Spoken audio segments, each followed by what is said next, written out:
Hello guys and welcome back. Dito lang yan sa aking YouTube channel. Kung bago ka pa lang sa aking YouTube channel, don't forget to hit the like button, subscribe button, at higit sa lahat sa notification bell for it to be notified sa mga susunod na mga happenings. Welcome, ito po ang NS Reaction.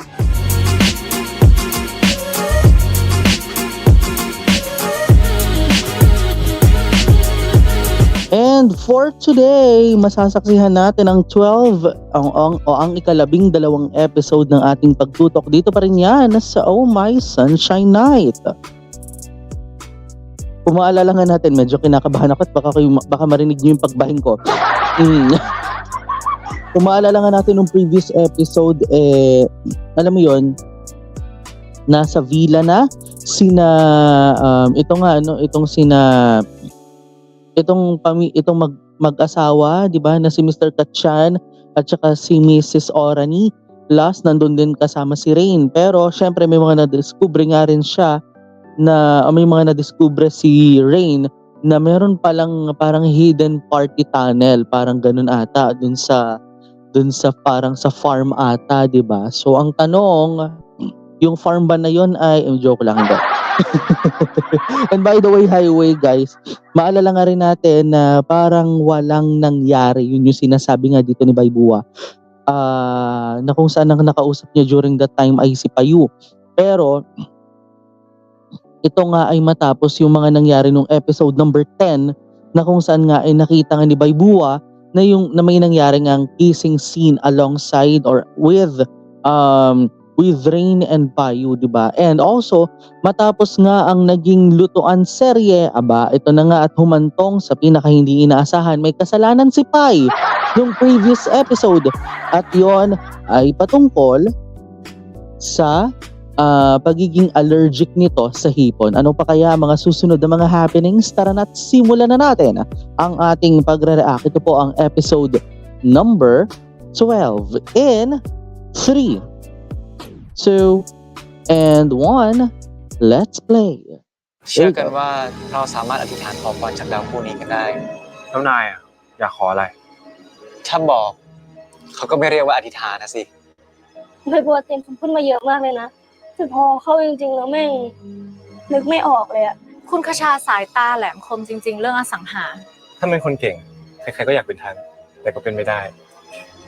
สัตว์แพร่ทะเลอ่ะปลาหมึกกับกุ้งอ้าวคิมซันไม่ได้นัดกับเพชรไว้เหรอแล้วทำไมนายไม่โทรตามเพชรมาเลยอ่ะฉันจะซื้อของไปทำกินที่คอนโดกับซันโทรตามมาเลยดิได้เหรอ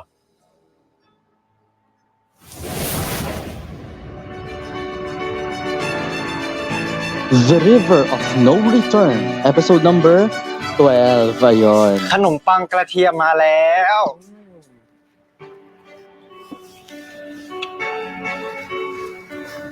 มานั่งกินด้วยกันเลยเดี๋ยวไม่เรียกกินอยู่แล้ว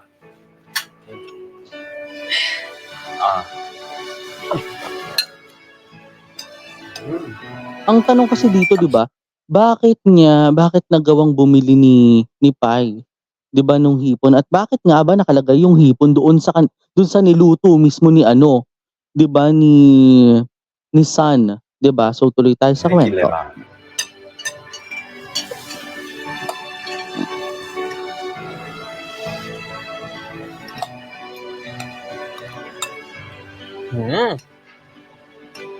ไม่คิดเลยนะว่าซันจะทำอาหารอร่อยขนาดนี้เนี่ยจริงๆบ้านเราก็อยู่ใกล้กันนะว่างๆเรามาฝากท้องด้วยได้ไหม คือมึงกะจะมากินฟรีว่างั้น กูพูดแค่กูจะฝากท้องเอานะถ้าเกิดว่าเราอยู่ห้องอ่ะเพชรก็มาได้ตลอดแหละ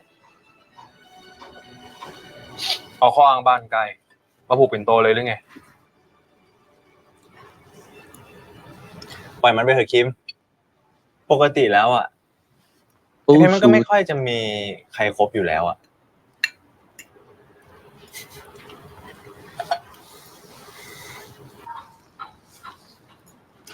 คิมนั่นมันกุ้งนี่ ก็กุ้งอะดิ นายแพ้กุ้งไม่ใช่เหรอ Nako, Patay!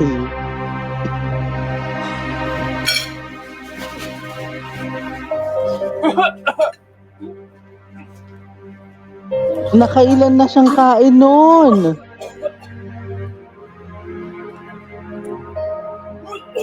Nakailang kain na siya nun?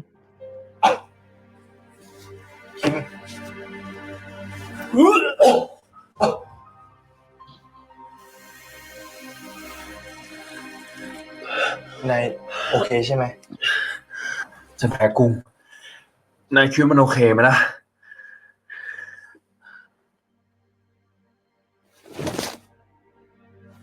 ไม่เป็นไรซัน พายมันอยู่แล้ว Nako. Mhm. มาฉันเช็ดให้ Dapat hayaan ni Petch si Sun na tulungan si Pai sa nangyayaring to. Pambihira ka kasi, Petch. Paloka ka.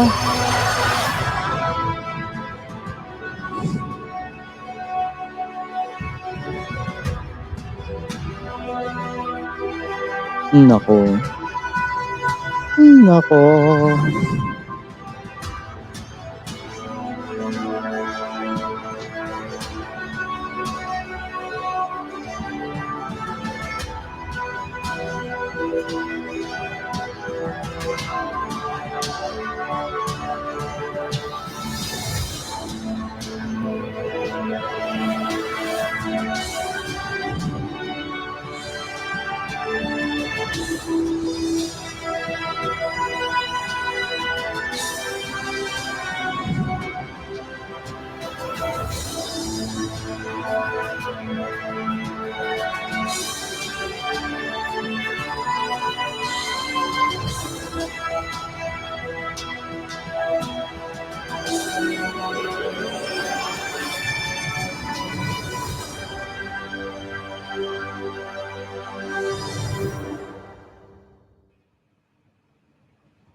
อยู่นิ่งๆเฉยๆ ตัวแดงขนาดนี้ยังแรงเยอะอีก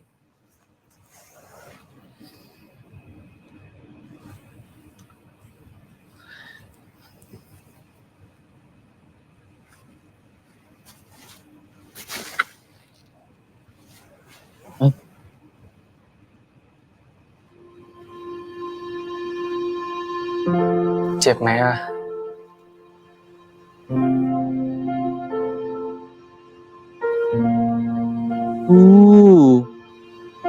Yung ano, oo, yung kinagat, oo.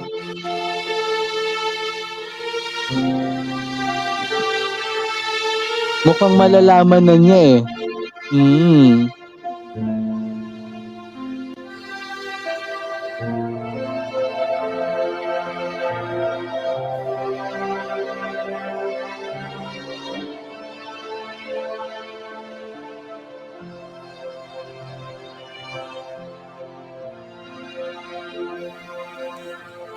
เดี๋ยวนายพักสายตาสักแป๊บนึงนะเดี๋ยวก็น่าจะดีขึ้นนะ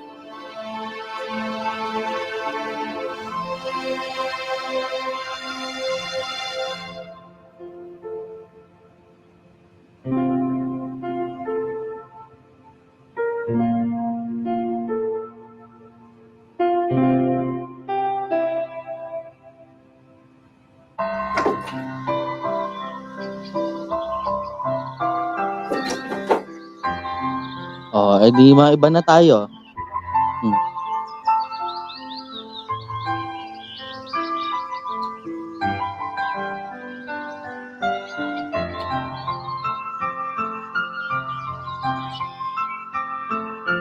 แกเตรียมเจอเจ้าของใหม่แกได้เลยสุดหล่อ อ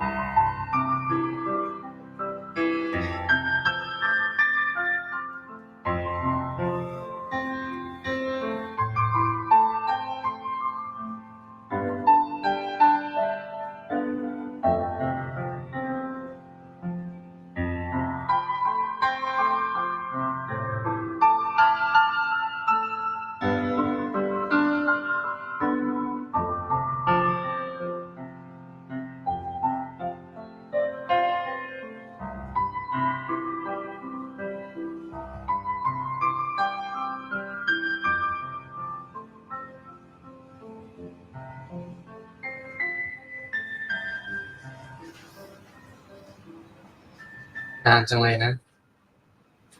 บ๊ายบาย Ano daw? Wait lang, nakaligtaan ng mata ko ah. นานจังเลยนะ บ๊ายบาย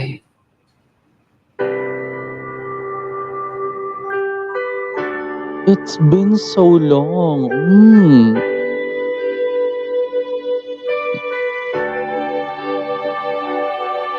That คงเป็น was โชคชะตาทำให้ a ฉัน part of ได้ the พบเธ childhood อ memory. แปลกที่รู้ อืม สึกเสมอว่าเรานั้นเคยเจอกันเตือนตัวเองในใจอย่าไปคิดกันเลยกัน แต่ไม่รู้เหตุใดฉันหยุดนึกถึงเธอไม่ไหว ขนาดนายหลับอยู่ ความเป็นจริงเป็นเหมือ ทำ น ให้คนอื่นใจเต้นแรงขนาดนี้เลยเหรอ ความในใจไม่เคยจะไปถึงเธอ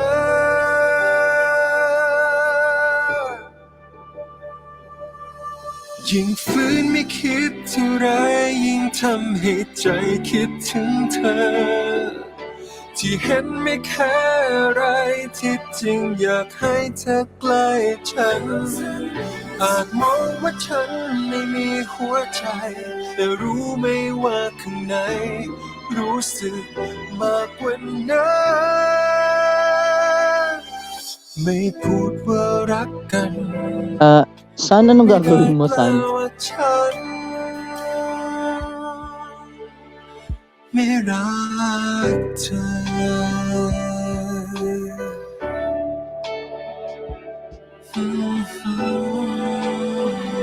ี่เรากำลังทำอะไรอยู่เนี่ย ไม่สิ ต้องไม่ใช่แบบนี้ Uy! Gulat ako, Kim!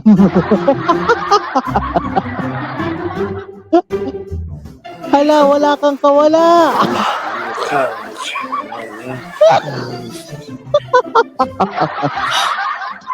ตกใจหมด คนอะไรว่าตัวหนักจัง Oo, mahirap siyang kalaban.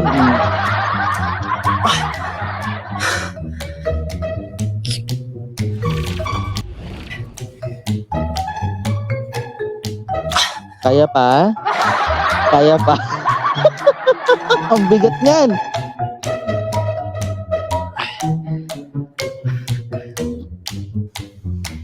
Ay, Diyos ko po. Ang legs.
Sabi na tulog-tulugan to eh.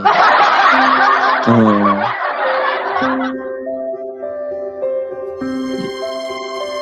Yung biglang pagyakap kanina, sinadya yun. Ay,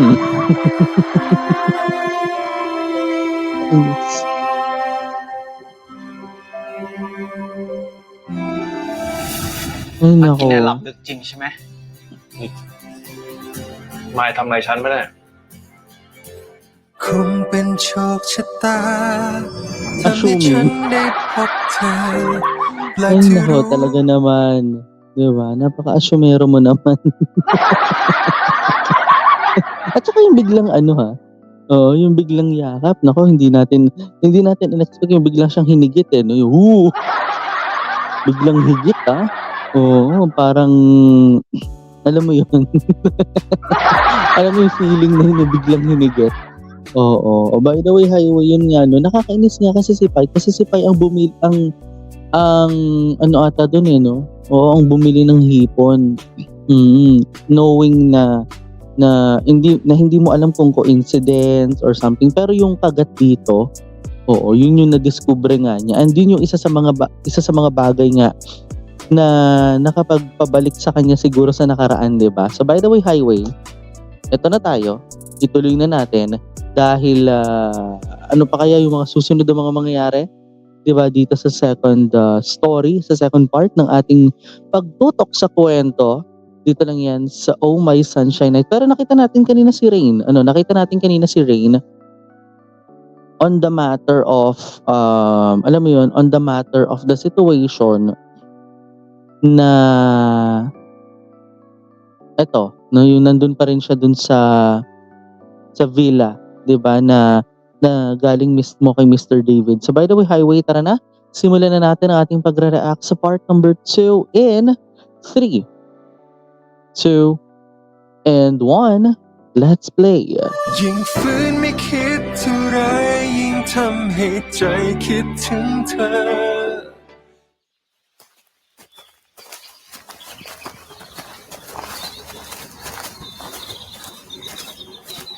สวยแปลกตาจังเลยนะคะ ผสมเองเหรอคะ เปล่าหรอกครับ แมลงคงช่วยผสมข้ามสายพันธุ์ให้นะครับ ผมเองก็ไม่ค่อยรู้เรื่องพวกนี้สักเท่าไหร่ พอดีได้ยินคนงานเขาพูดกันนะครับ ธรรมดาละค่ะ จะอยู่ให้ได้ก็ต้องรู้จักขยับขยาย ที่ไม่คิดว่าด็อกเตอร์จะมีอารมณ์สุนทรีย์แบบนี้ด้วยนะเนี่ย การที่ได้มาอยู่ที่นี่กับทุกคนเนี่ย ก็เป็นความสุขอย่างหนึ่งแล้วนี่คะ เพราะผมบอกแล้วไงว่าด็อกเตอร์ต้องชอบ คุณคชาย้ำเป็นครั้งที่ 3แล้วนะคะ ฉันเชื่อตั้งแต่ครั้งแรกแล้วล่ะค่ะ คุณสมคิดครับ เมื่อกี้ผมเห็นห้อง ไฮไลท์ของที่นี่ของคุณนะ ใช่ครับแลนด์มาร์กเลยแหละครับ สวยจังเลยนะคะ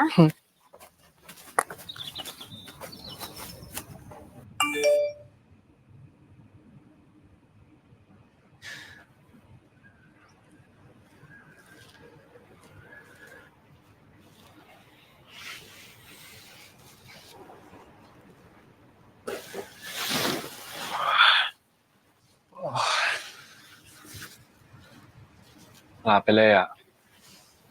แอบหลับไม่นานหรอก 3 ชั่วโมงเอง เพราะว่าแต่ Ang tagal เมื่อ naman. กินได้หลับลึกจริงใช่ไหม Tagal naman ng tulog nito. จริงสิ นี่นายให้ยาแก้แพ้หรือยานอนหลับเนี่ยถ้าหลับไม่รู้เรื่องเลยอะ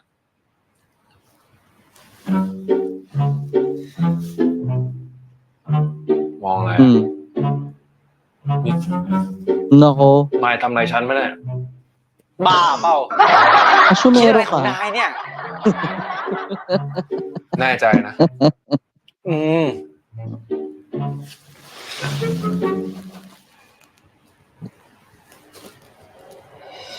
Asumero mo naman. Ay nako.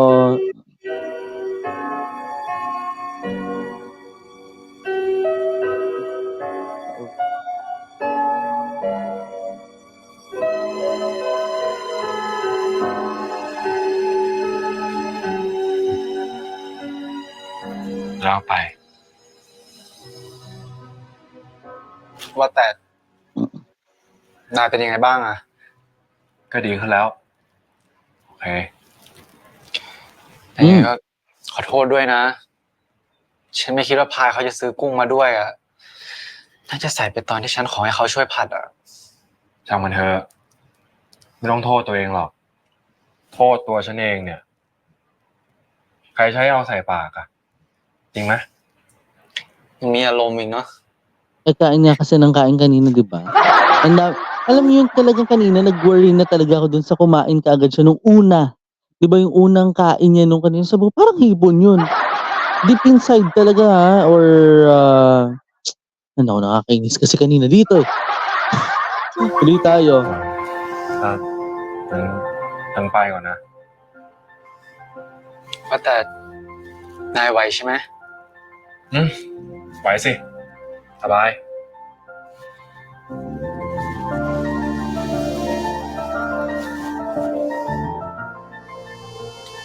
เป็นตัวแทนการรอคอยของดาวคู่รักนะ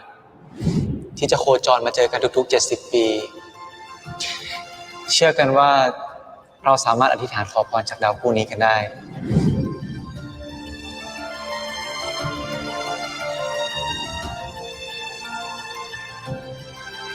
เมื่อไหร่ อ๋อ อีกนานอ่ะ14 กุมภานู่นนี่นายจะทำอะไรเนี่ย ยืมแป๊บนึงนะห่วงไม่ได้ อืม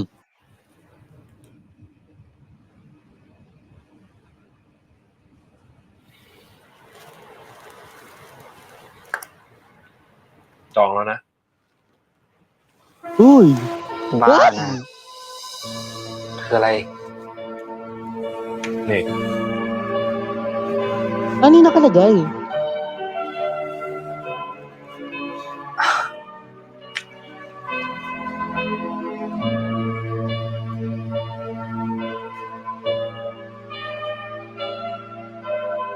ไปดูดาวด้วยกันนะ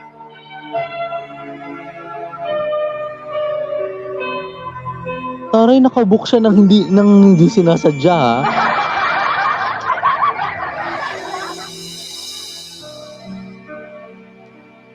Talaga Ay. naman. Mm-mm. ที่ห้องมีกล้องทั้งสองตัว พูดแล้วนะ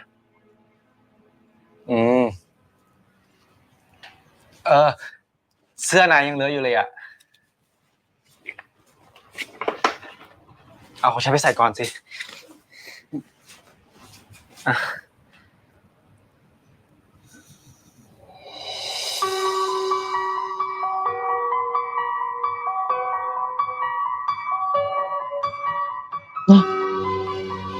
Nanlaki na kagad yung mata ko nung hinawakan na dito, eh.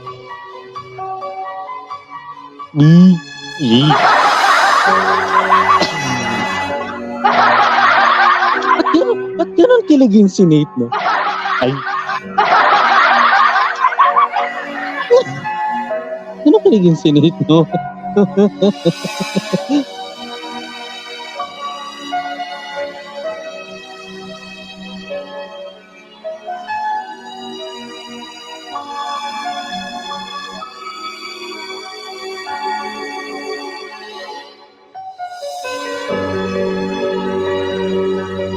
Oo na lang, panalo ka na. Ngiting panalo yan, eh.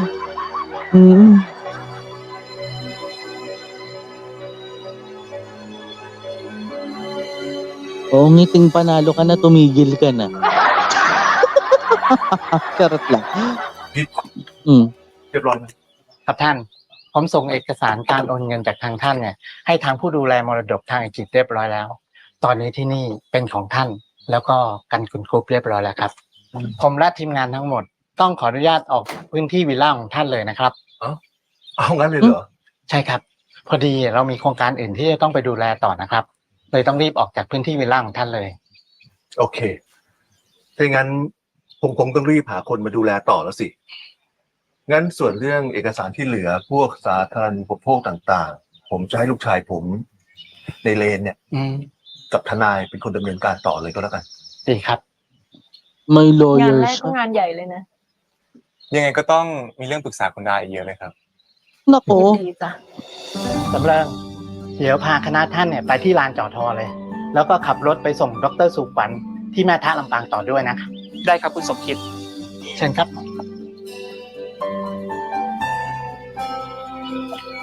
ไปก่อนนะ ครับท่าน ยังไงขอให้เดินทางโดยสวัสดิภาพนะครับ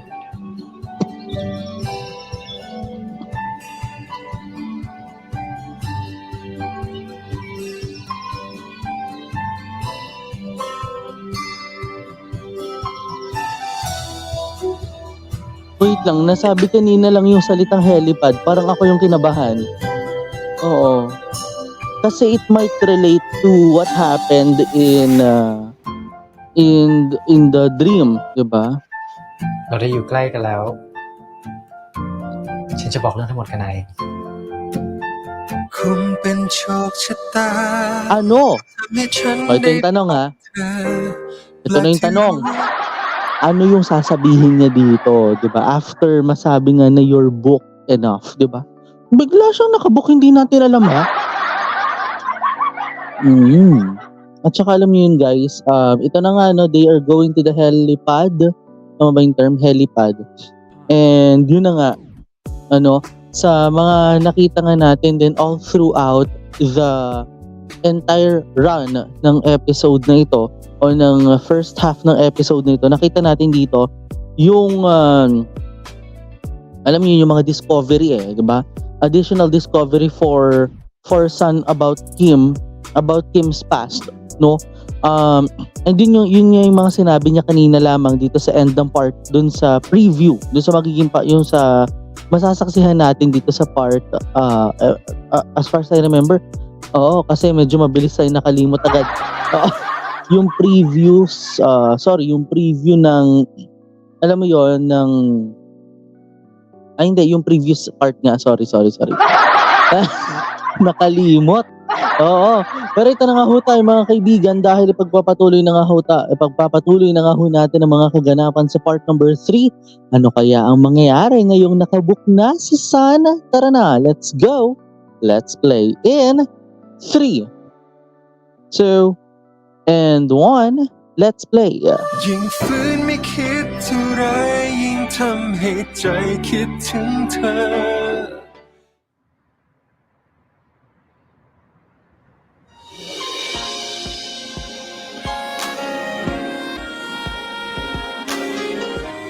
La, tuwang-tuwa.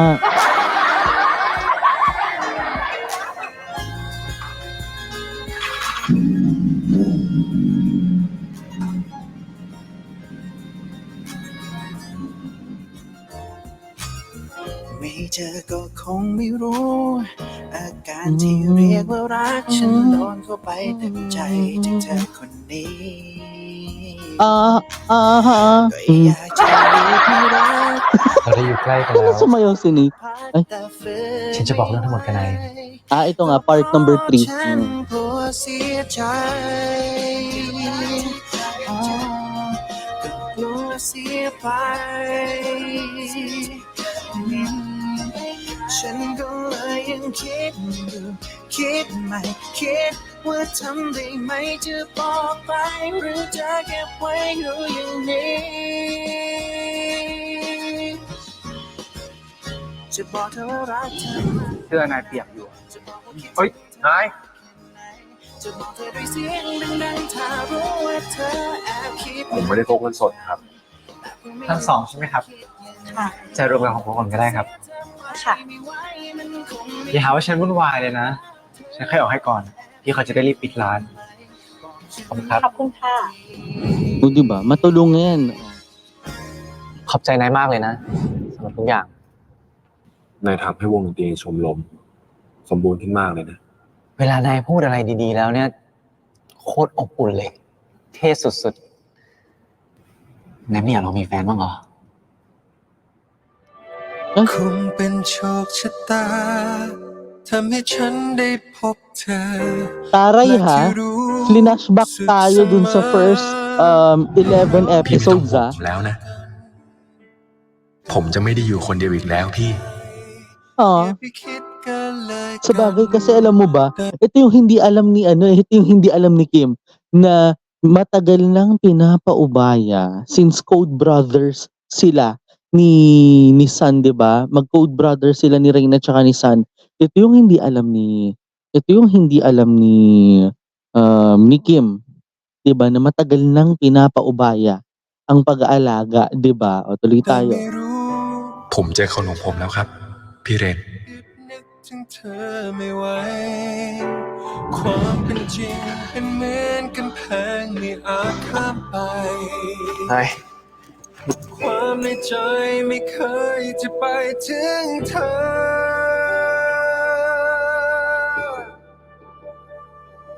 กินให้หมดเลยนะ ฉันเช็ดให้สะอาดหมดแล้ว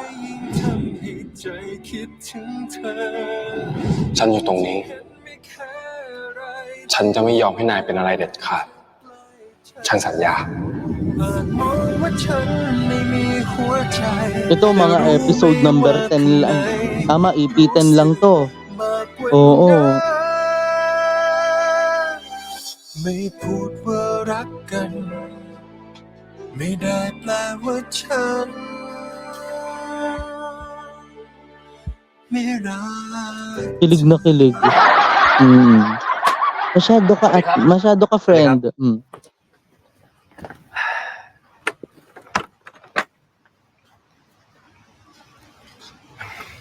ผมนึกว่าเป็นนักบินคันชิตมาบินวันนี้ซะอีก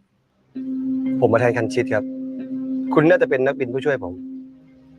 ยินดีที่ได้รู้จักครับ ครับ ผมประพันธ์ครับ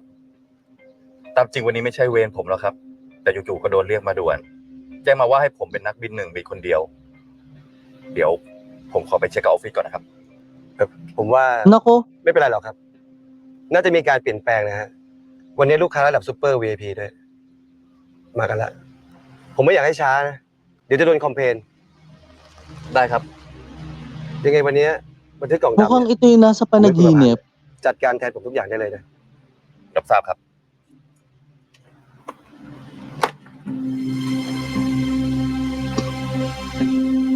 Mukhang ito yung nasa panaginip ni Kim.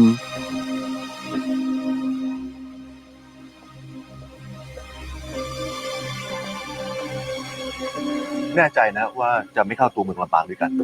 แน่ใจค่ะ พอดีมีคุยธุระกับเพื่อนที่โรงแรมแม่ทะ ยังไงอีก3 วันเราเจอกันที่สนามบินเชียงรายนะคะ ค่ะ ขอบคุณค่ะดร.ยังไงเที่ยวเชียงรายให้สนุกนะคะ ค่ะ ขอบคุณค่ะ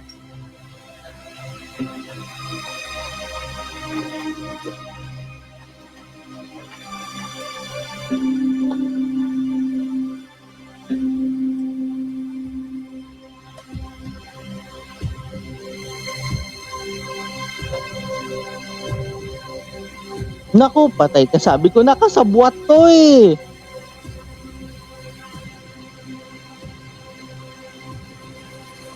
Naku, auntie, kasabwat to.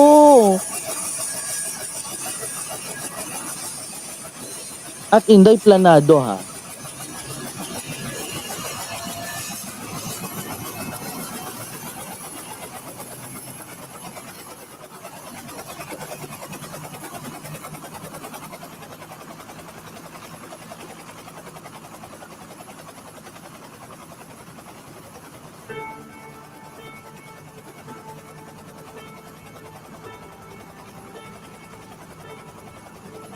สวยจังเลยค่ะ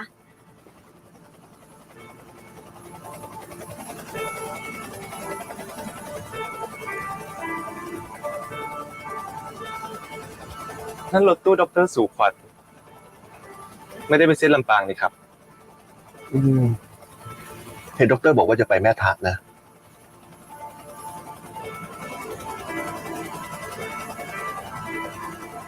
ถ้าทางไปลำปางต้องไปทางนู้นนะครับ แต่ทางนั้นไปสนามบิน เส้นเดียวกับเราเลย ถ้าจะขึ้นเครื่องไปลำปางทำไมไม่ไปพร้อมเรา สงสัยไม่อยากอึดอัด Complacent.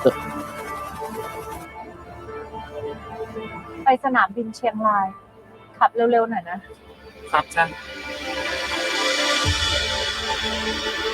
Nako, Chiang Rai siya bigla.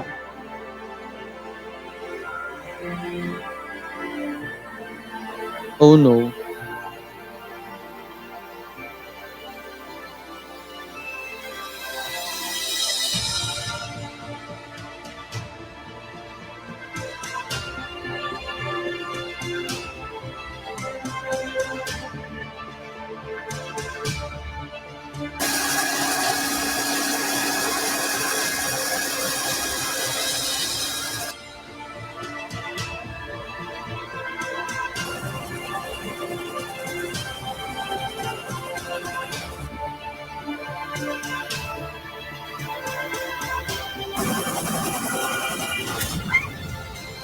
Oh shoot. ท่านครับ เกิดอะไรขึ้นอ่ะ ใบพัดไม่ทำงาน ตอนนี้ผมกำลังใช้เครื่องยนต์สำรองอยู่ครับ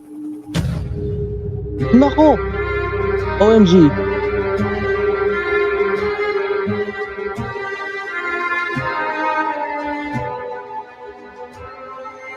ใส่เครื่องอัตโนมัติไหมครับ ไม่ต้อง รอฟังคำสั่งผม No! ไม่ได้ครับ ต้องเอาเครื่องขึ้นแล้วนะครับ Oh no!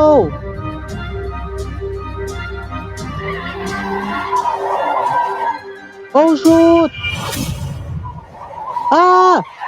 No! No! Kabig! Kabig! ก็ต้องอยู่ต่อไป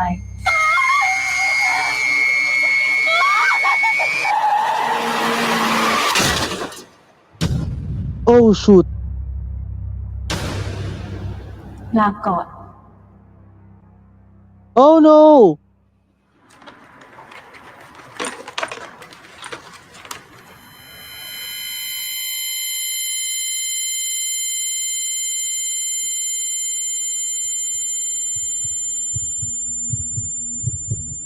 Not a good day for this story, ha? Mm-hmm.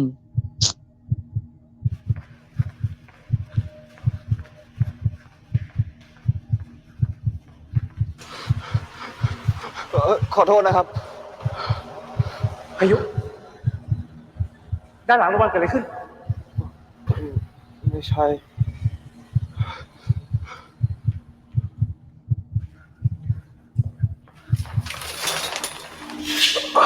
ดูลอง เป็นไงบ้างสันเต้นี่มันเกิดอะไรขึ้นนะครับ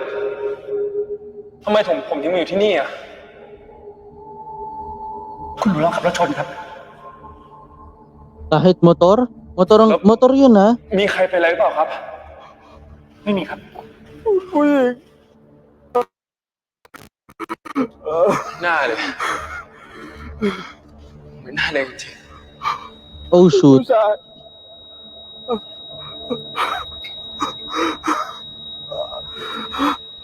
นามีอะไรหรือเปล่าครับ คุณอาสันติ ผมถามว่ามีอะไรครับ Don't tell me, ha?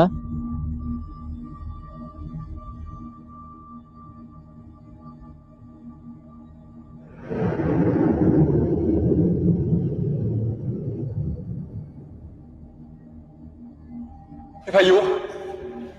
มันเกิดอะไรขึ้นนะครับ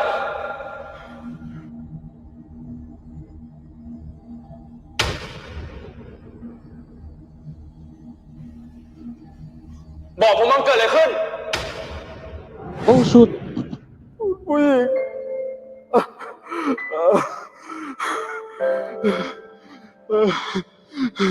Ano yung nasa kamay niya? Oh! Tatlo?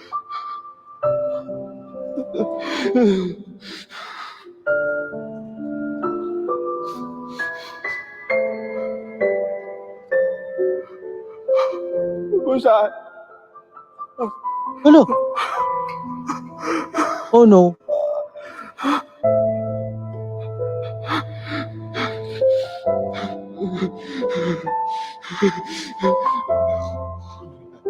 Luya.คุณเลนอะคุณเลนอยู่ไหนครับทางเชียงรายส่งมาแค่3 ศพนี้เท่านั้นครับ ไม่เป็นไปไม่ได้ คุณเลนอยู่ไหนครับเขาส่งมาแค่3 ศพนี้เท่านั้นจริงๆครับ Kung tatlo, bakit parang dalawa? มีอะไรแน่เลยอะคุณรับ No! อย่าปล่อยครับคุณ No! ปล่อยผมคุณรับไปคุณรับไป Ay!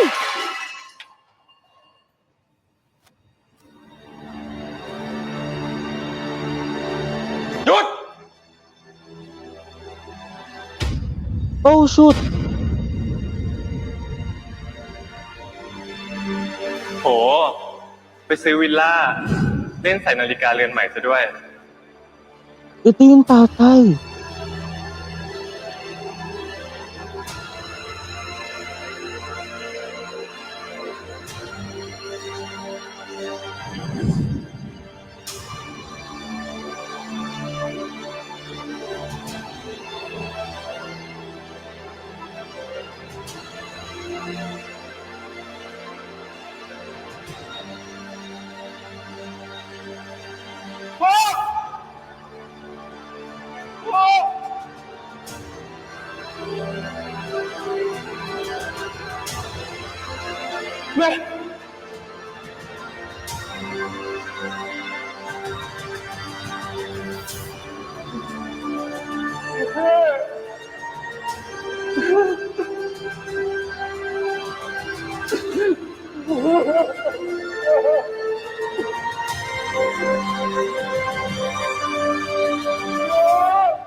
ฉันทำทุกสิ่งทุกอย่าง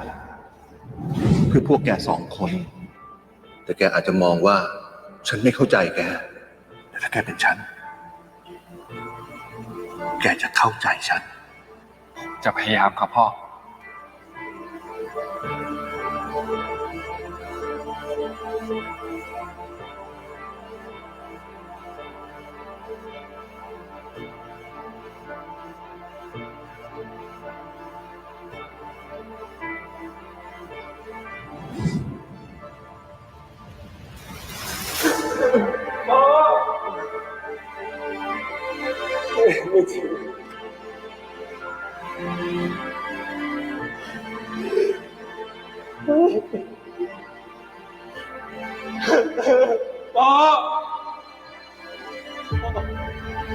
Shoota, ang bigat ng ano. ผู้ชายคนรองแห่งตระกูลก็มาประสบอุบัติเหตุขับรถจักรยานยนต์ชนได้รับบาดเจ็บ คิม คงเป็นโชคชะตาทำให้ฉันได้พบเธอแปลกที่รู้ Parang kung akong tatanungin, hindi ako makapaniwala. Oo, na yung panaginip magkakatotoo. No one expected that eh. No one was expected on that note. Nakambigat. Pero paano na kaya siya, no? Paano na kaya si Kim? 'Di ba, after all? 'Di ba? By the way, highway. Ipagpatuloy na natin ang kwento. Mabilis na lang tayo. Part number 4 in 3, 2, and 1. Let's play. ยิ่งฝืนไม่คิดเท่าไรยิ่งทำให้ใจคิดถึงเธอ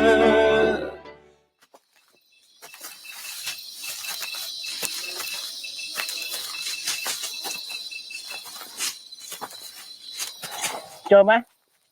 ทางนี้ก็ไม่เจอครับ Si นี่พวก Rain. เราห่างจากมอตก รัศมีมากกว่า 5 กิโลแล้วนะครับ นั่นน่ะสิครับ แต่ทำไมเราถึงไม่เจอร่องรอยอะไรเลยอะป่าเนี่ยเป็นป่าดงดิบค่อนข้างมืด ถ้าเราค้นหาด้วยเฮลิคอปเตอร์เนี่ยอาจจะไม่เห็น พวกเราแยกย้ายกันหาต่อไป ครับไป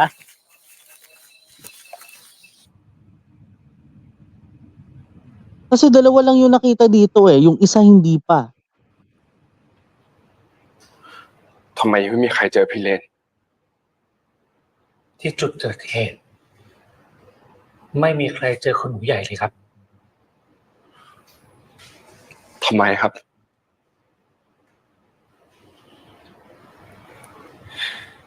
เครื่องบินระเบิดทั้งลำครับ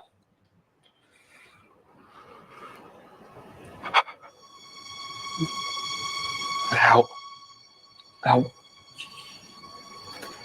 ไฟมันก็ลุกไปทั่วแล้วมันก็มืดมาก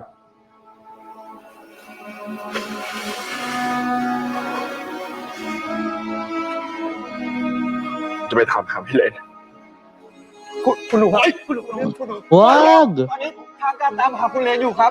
คุณหนูใจเย็นครับผู้ฝ่ายกำลังตามหาคุณหนูใหญ่ไม่ผมจะไปหาพี่ชายบอกว่าคุณหนูใจเย็นก่อนครับคุณหนูครับ พยาบาลพยาบาลครับพยาบาล จะเป็นอาการจากการรถชนนะครับ เดี๋ยวขอฉีดยาหน่อยนะคะ ครับ ปวดหัวปวดหายใจครับ ใจเย็นนะ ปวดหัวหายใจครับเรียบร้อย เรียบร้อยค่ะ เป็นไงบ้างครับ ผมไม่เป็นไรผมไม่เป็นไร นับเป็นข่าวสะเทือนขวัญครั้งใหญ่ระดับประเทศนะครับเมื่อเจ้าสัวธุรกิจอสังหาริมทรัพย์ของไทยท่านคชา กันกุลและภรรยาประสบอุบัติเหตุเฮลิคอปเตอร์ตกที่จังหวัดเชียงรายครับเสียชีวิตทันทีพร้อมกับนักบิน1 นาย ซึ่งตอนนี้ยังไม่ทราบสาเหตุของเครื่องตกในครั้งนี้ส่วนเพิ่มเติมแจ้งว่ามีนายวสันต์ กันกุลบุตรชายคนโตนั่งไปด้วยแต่เบื้องต้นยังไม่พบร่องรอยขณะนี้ทางป่าไม้จังหวัดเชียงรายและตำรวจในพื้นที่ระดมกำลังตามหานายวสันต์กันอย่างต่อเนื่องนะครับและที่โชคร้ายสำหรับกันกุลก็คือบุตรชายคนรองแห่งตระกูลก็มาประสบอุบัติเหตุขับรถจักรยานยนต์ชนอยู่ที่โรงพยาบาลปิยะธานีหากมีข่าวความคืบหน้าเกี่ยวกับเรื่องนี้ทางเราจะรายงานให้ทราบกันต่อไปครับ ชื่อจริงคะเตรียมรถให้ฉันจะไปโรงพยาบาล Tanga, nasa bathtub ka. Paso paano yan? Paano friend? Paano girl? คุณหมูต้องรักษาตัวอยู่ที่นี่นะครับว่าเรารอฟังข่าวที่นี่น่าจะดีที่สุด แต่ผมคงทนรออยู่ที่นี่ไม่ได้ครับ คุณหมูเชื่อผมนะครับ ตอนนี้เราทำอะไรไม่ได้ทั้งนั้น นอกจากรอ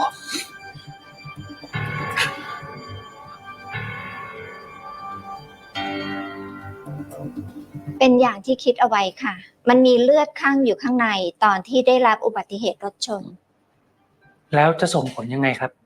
ต้องรอดูอาการก่อนนะคะ เพราะสภาพร่างกายและจิตใจของคนไข้ตอนนี้ยังไม่พร้อมที่จะผ่าตัดใดๆเลย ถ้ากินยาสลายได้เร็ว เลือดพวกนี้ก็อาจจะระบายออกไปได้เอง แต่คนไข้ก็มีโอกาสที่เลือดจะไปกดทับเส้นประสาทได้ และทำให้เขาน่ะคิดช้าทำอะไรช้า หรือส่งผลถึงความทรงจำบางส่วนได้ค่ะ อาการเขาจะเป็นยังไงครับ ก็ขึ้นอยู่กับว่าเลือดนั้นไปกดประสาทส่วนไหน ก็อาจจะจำอะไรไม่ได้เลย หรือจำไม่ได้เป็นช่วงๆกระโดดไปกระโดดมาโอ้คุณรองอาการหนักขนาดนี้เลยนะเนี่ย Grabe yun ah. Grabe yung possible symptoms nun ah. Intracerebral. Kasi intra sa ano niya. นี่เป็นครั้งสุดท้ายที่ฉันจะให้นายเจ็บถ้านายอยากทำเพื่อฉันจริงๆก็ช่วยดูแลคิมตอนที่ฉันไม่อยู่ก็พอ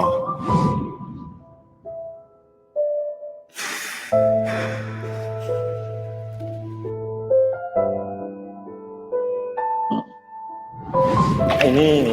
เล็ดถ้าฉันไม่อยู่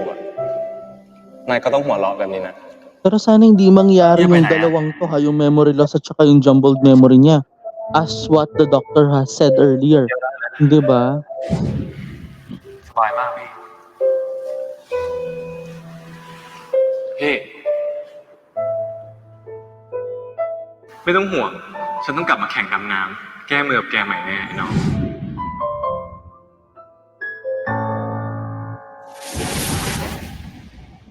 Oh shoot. And this has been the accident story in this episode. That was majority of the story. Although it was balanced, but majority of the story came into this scenario of มันอาจจะ accident. มากกว่าเป็นอุบัติเหตุ ดูแลแล้วก็ปกป้องคุณรองให้ดีที่สุด อย่าให้คลาดสายตา ฉันจะไปโรงพยาบาล จะได้จัดการทุกอย่างให้เรียบร้อย คิมหันต้องพักผ่อนนะ ถ้าเป็นอะไรไปอีกคนเนี่ยกัน Nako, คง girl. ต้องแย่แน่ Hindi na ako natutuwa sa'yo. ขอโทษครับ ผมเข้าผิดห้อง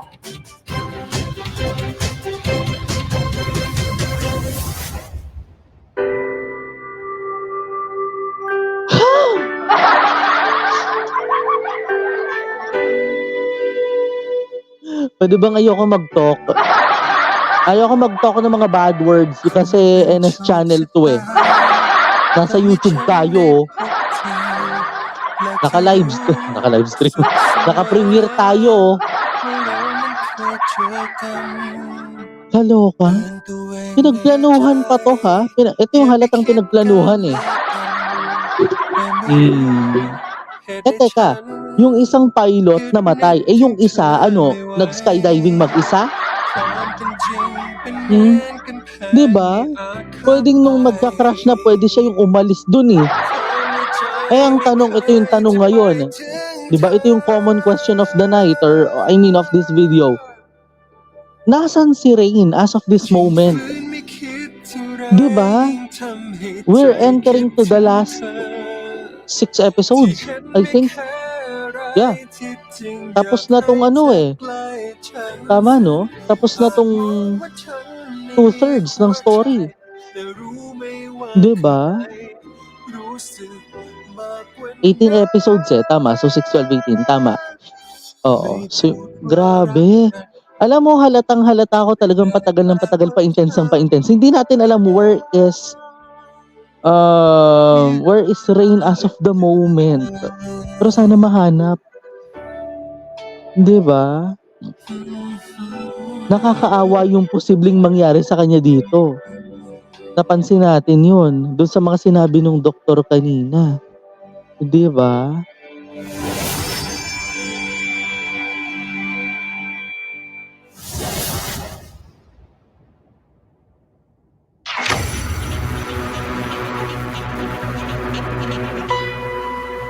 ครับเป็นข่าวสะเทือนขวัญครั้งใหญ่ระดับประเทศนะครับเมื่อเจ้าสัวธุรกิจอสังหาริมทรัพย์ของไทยท่านคัญชากันกุลและภรรยาประสบอุบัติเหตุเฮลิคอปเตอร์ตกที่จังหวัดเชียงรายครับเสียชีวิตทันที คุณคะอาหารค่ำที่โต๊ะพร้อมแล้วนะคะ ตอนนี้ยังไม่ทราบ เดี๋ยวฉันตามลงไปชื่นจิต ส่วนเพิ่มเติมแจ้งว่ามีนายวสันต์กันกุลบุตรชายคนโตนั่งไปด้วย แต่เบื้องต้นยังไม่พบร่องรอยขณะนี้ทางป่าไม้จังหวัดเชียงรายและตำรวจในพื้นที่ระดมกำลังตามหานายวสันต์กันอย่างต่อเนื่องนะครับและที่โชคร้ายสำหรับครอบครัวกันกุลก็คือบุตรชายคนรองแห่งตระกูลก็มาประสบอุบัติเหตุขับรถจักรยานยนต์ชนได้รับบาดเจ็บอยู่ที่โรงพยาบาลปิยะธานีหากมีข่าวความคืบหน้าเกี่ยวกับเรื่องนี้ทางเราจะรายงานให้ทราบกันต่อนะครับ ชื่อเจนคะเตรียมรถให้ฉันจะไปโรงพยาบาล มีใครเป็นอะไรเหรอคะคุณ มี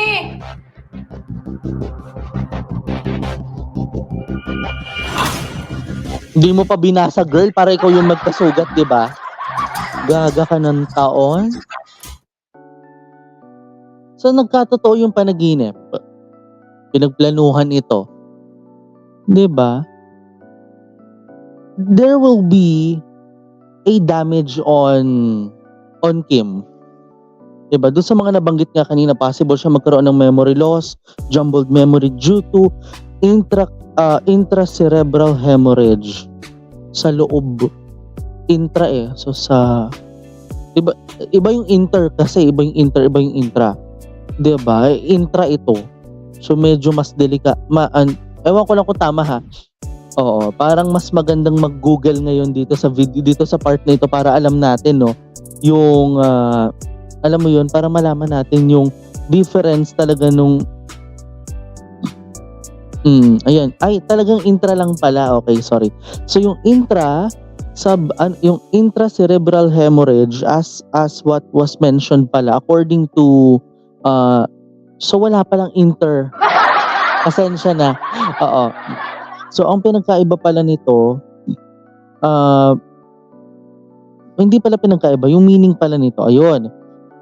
Pwede itong magkaroon ng hematoma pwede itong nagkaroon ng hematoma na na-form within the brain or yung without blood extension to the ventricles. Di pareho na sila ngayon may problema ni San. Di ba? Kasi si San ay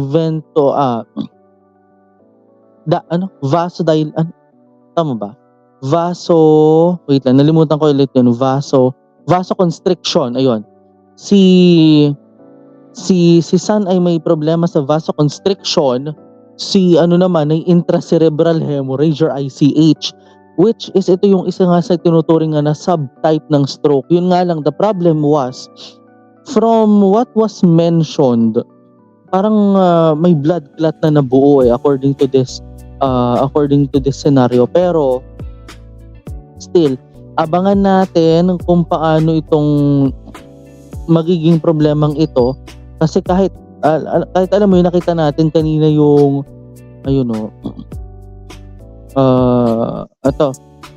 both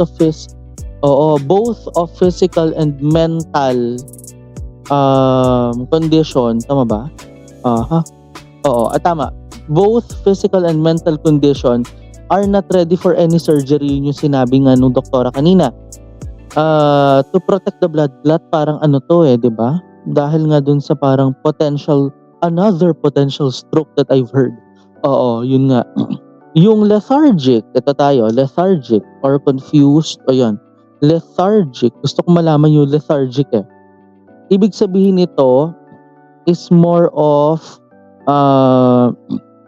yung parang inaantok o masyadong confused. Oo, yun yung posible dito. Posible itong maging matamlay according dito sa Google. Posible siyang manamlay ng wala sa oras or bigla siyang malito or confused. So yun yung mga dapat nating abangan dito. All throughout, abangan natin dahil ito na yung simula ng panibagong kwento. 'Di ba? In relation on what happened to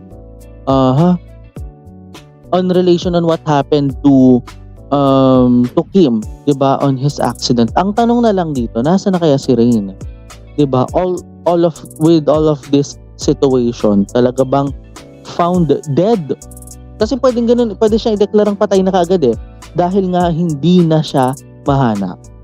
So dito na muna natin tatapusin ang naging kabuuan ng ating 2/3 ng kwento. 3/3 is about to start on the next video. At yan na nga mga friend, mga bi, ang naging kabuuan ng ating reaction sa video na ito. Kung bago ka pa lang sa aking YouTube channel, don't forget to hit the like button, subscribe button, at higit sa lahat sa notification bell for it to be notified sa mga susunod na mga happenings. And guys, maraming salamat po. Ako po si Nathaniel Subida. This is my commentary, this is my own opinion, and this is my own reaction. This is me, Nathaniel Subida. Keep safe, have a great day, and always remember to always in love, or to always be in love and to be loved. Ito po ang Nathaniel Subida YouTube channel. Maraming salamat, have a great day, and stay safe, and bye!